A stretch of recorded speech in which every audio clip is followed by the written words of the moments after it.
Hi, welcome to Mooney Reads. My name is Beck, and this is my Booktube channel. For my first video, I thought that it would be a good idea to do the new to Booktube tag, so that you all could kind of get an idea of what it is that I'm interested in and the kind of books that I'll be talking about. The first question is, where are you joining us from? I am coming from Tennessee. Question number 2, how old are you? I am 27, just turned 27. Why did you join Booktube? I joined Booktube because I like to talk about books, and this looked like it would be a fun medium to talk about books on. Number 4, what is the meaning behind your channel name? A while back, I was trying to come up with a screen name for Twitter, Instagram, and what have you. I didn't really want my name to be in it, and so I was trying to think of something decent that I could use. And the main thing that came in my head were different types of Harry Potter screen names, particularly that I'd had during like Tumblr and all of that. And one of, I guess, the phrases that was involved in a lot of what I did was Wolfstar, which, if you don't know, is the ship that is Remus Lupin with Sirius Black. So I kind of basically did a twist on the ship name, and now we have Mooney Reads by Starlight. Now that you know what kind of shipping trash I am ahead of time, you'll know what to look forward to if I ever decide to do any kind of Harry Potter videos. So, number 5 is, what types of book have you read, or what type of books do you want to talk about on here? I do tend to read a lot of nonfiction. I just finished getting my master's in sociology, so a lot of stuff that I read is at least tangentially related to that. Different feminist books, sociology-related books. I also read a lot of memoirs, and I've been trying to get back into fiction. I tend to gravitate towards YA fiction, but I've been trying to branch out a little bit. And I'll also say I probably read more poetry than most people, but I don't know how much of that I'm going to end up talking about on here. But yeah, hopefully I'll have a mix of things, but I'll probably focus maybe a little bit more on nonfiction. We'll see what happens. Number 6 is, what are some of your favorite authors? Now this I had a hard time coming up with an answer for, mostly because I'm really bad at picking favorites, so I have a stack of books to kind of talk a little bit about. The first one that I have is probably kind of an obvious YA pick, John Green. I love John Green. I love the writing style. I really like some of the topics that he hits on. I found his YouTube channel first, Vlogbrothers, that he does with his brother Hank, and I checked out his books from there, and I really love most of them. An Abundance of Katherine's left something to desire, but the rest of them I really enjoyed. So the next couple that I'm going to be focusing on are graphic novels, which I've been getting a little bit more into recently. My favorite authors tend to fluctuate around what I've read most recently. So if you ask me this question in a month, I'll probably have a different answer for you. The next person that I was going to talk about is Alison Bechdel. I recently finished Fun Home, and I had been reading through Dykes to Watch Out For. I'm hopefully going to be finishing that this year. She tends to have narrative over the top alongside the comics themselves, which the comics by themselves are really great, but I like that particular style, and I like a lot of the content, the different themes that she focuses on, both within Fun Home, but also different things that she ends up bringing up in Dykes to Watch Out For. The next one is also a graphic novel pick, and that is Tillie Walden. I have thus far only read On a Sunbeam, though I have another book on my shelf by her that I would like to read.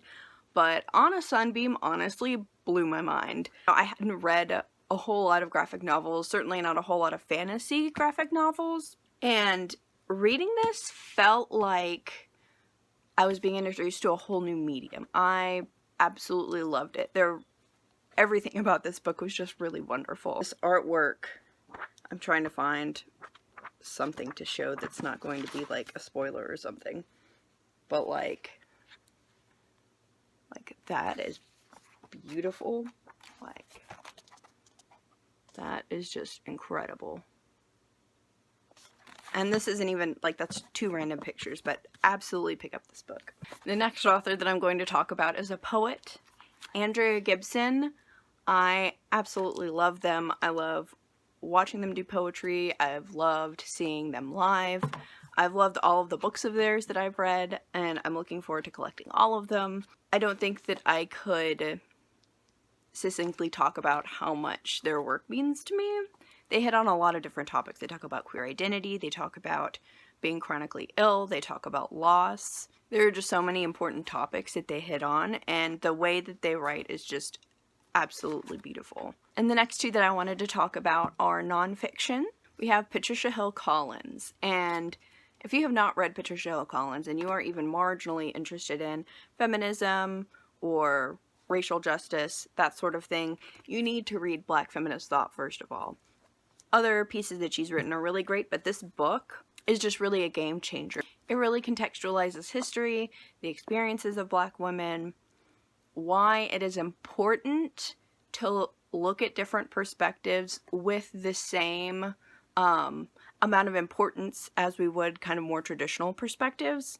It is just a really wonderful book, and it's written intentionally to be more accessible, so there's not as much lofty academic language, because she was writing it partly so that it would be more accessible to everybody. So, Patricia Hill Collins, very important. The last book that I wanted to talk about so far as favorite authors go is actually an oral historian.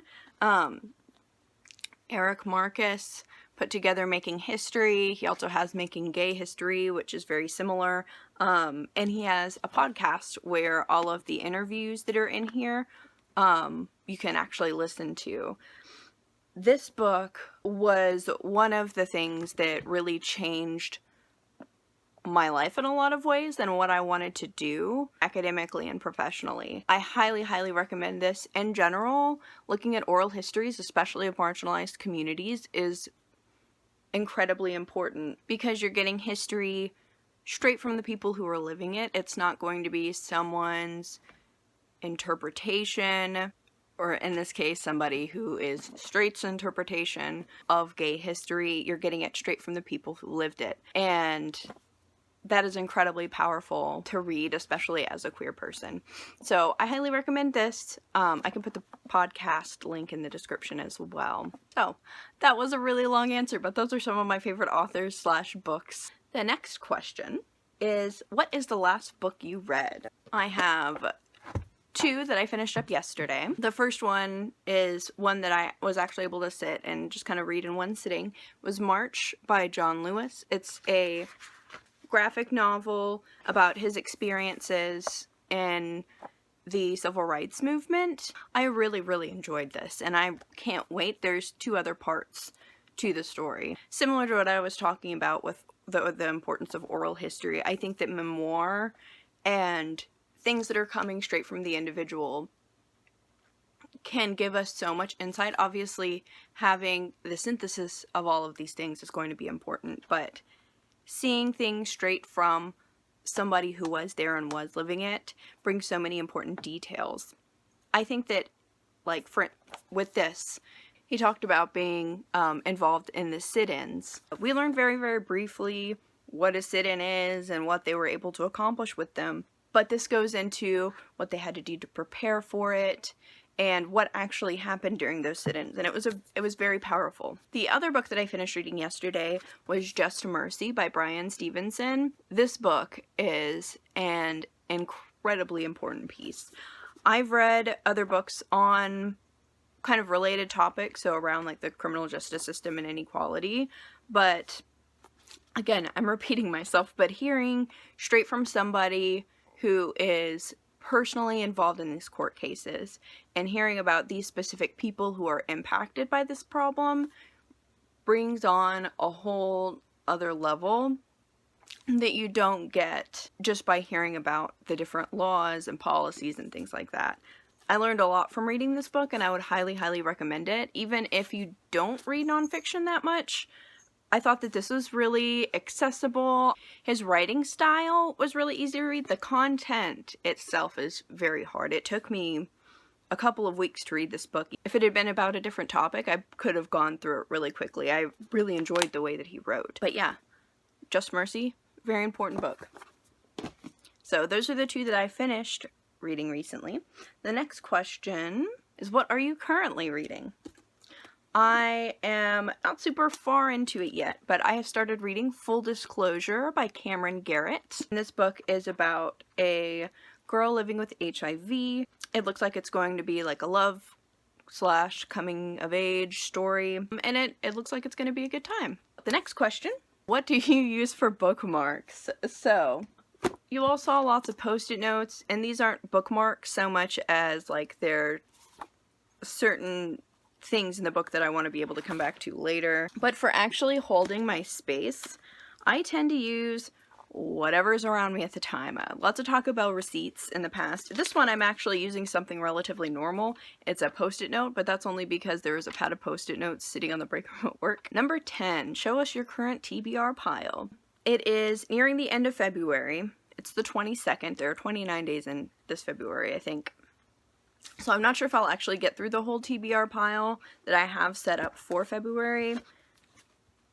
But there are a couple that I can definitely read next month. Any of the ones that I'm not getting around to reading, I am going to read at some point this year. This month's TBR in general was based off of the fact that it's Black History Month, so I only wanted to read Black authors. And these are the few that I haven't gotten to quite yet, but would like to. Don't Call Us Dead by Danez Smith is something that I am going to finish reading this month.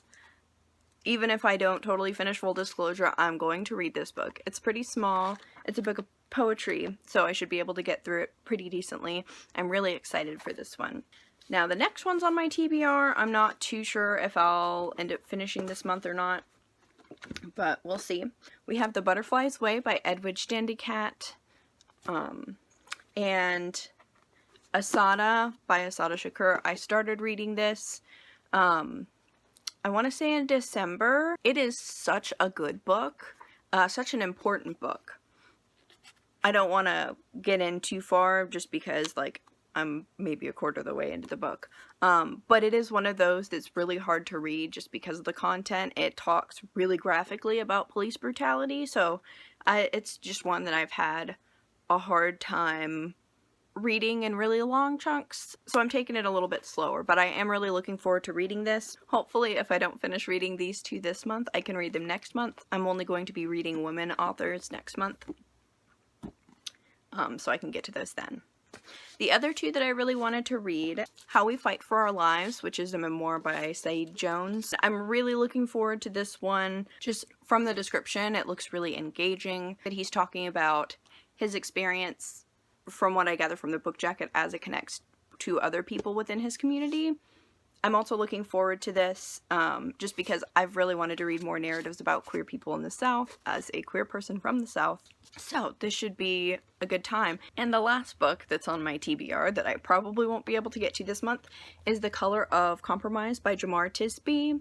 And this is about race in the church, and just the history of how the church has perpetuated racism. I've really wanted to read more books about Christianity, especially as it relates to racial justice, equality for LGBT people, that sort of thing. That's going to include some books on things like queer theology and theology for minorities, but also actually recognizing what the history of the church looks like. So this is one that I intend to read really soon. Question number 11. Which do you prefer, hardcover or paperback? I'm kind of indifferent about hardcover versus paperback. Paperback has the added benefit of being less expensive, but it does get damaged slightly easier.